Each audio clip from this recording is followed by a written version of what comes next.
we did not achieve the surprise that we wanted to deliver tonight. And what do we do that is right for our country?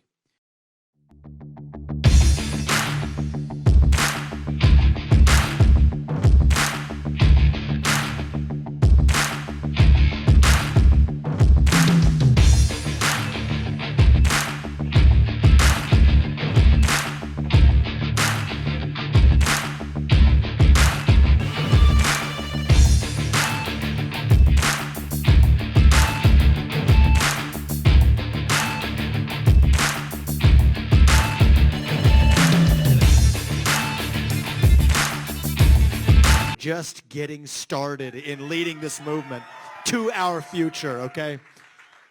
Now, this is a campaign founded on speaking the truth. Not just when it's easy, but when it's hard. Not just to the Democrats, but to our own side. And not just to other campaigns and candidacies, but to ours. And so I will stick to the truth tonight. The first hard truth, and this one's hard for me. I got to admit this.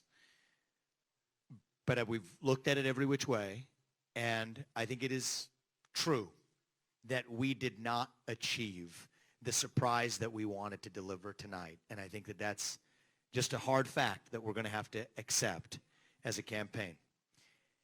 And the question then is, what do we do that is right for our country?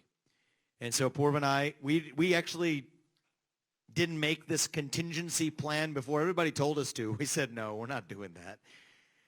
But we talked about it tonight. We took a little bit of time in our apartment in Des Moines before coming here to make some hard choices. And I wanted to make a couple of announcements tonight to get the business out of the way. And then I want to tell you where we're going. As of this moment, we are going to suspend this presidential campaign. And this is going to have to be, there is no path for me to be the next president absent things that we don't want to see happen in this country. And I think that I am very worried for our country. I think we are skating on thin ice as a nation. We have done everything in our part to make, and done, every one of us in this room has done our part to save this country. And I am so proud of every one of you who have lifted us up. But we're a campaign founded on the truth. And so that's why we've made that decision today. And I'm also making the decision that this has to be an America First candidate in that White House. As I've said since the beginning, there are two America First candidates in this race. And earlier tonight, I called Donald Trump to tell him that I congratulated him on his victory. And now going forward, he will have my full endorsement for the presidency. And I think we're going to do the right thing for this country.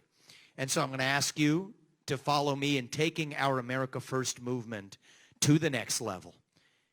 It did not begin in 2016. It began in 1776. And for the next journey of this race, we are going to make sure that our movement is actually the one that actually leaves and saves this country in the next step. And as for this movement, founded on truth, America First 2.0, we're just getting started. That doesn't end today. That begins today, actually. So we're just getting warmed up. Apurva and I, we're not going anywhere. We are in this for the future of our country. We've lived the phase of our life. This country has allowed us to live an American dream that my parents, who were here with us earlier helping take care of our little boys, they never imagined when they came to this country 40 years ago. Yet now we have lived an American dream that we want to pass on to these kids and their generation. And so the phase of our life where we were getting ahead for ourselves, making a good life for our family, this country's already given us that. This next chapter of our life and the next chapter of our journey and the next few years and even the rest of this year is about giving back to this country to create a country that I am worried for. But if we all do our part, and I've been asking that of you at every step of the way, asking patriots across this state and across this country to do their part, I promised you if you did your part, you have, that we will do ours. And we're going to do our part now going forward to make sure that America First lives on, to make sure that Donald Trump is successful as the next president of the United States, to make sure that it isn't some other puppet they trot out to make sure that they steal this country out from underneath us. We're not going to let that happen. We're going to take this movement to the next level. And I think after that, it's another 250 years and then some still left ahead of us. And if you all continue to join us in this journey, I'm going to ask you to do that. We're just getting warmed up. If you all do your part, and we're going to do ours, our best days as a nation still will as yet be ahead of us. So thank you guys for coming today. God bless you and your families, and may God bless our United States of America. Appreciate that, guys. Thank you. Thank you. Yes. Yes.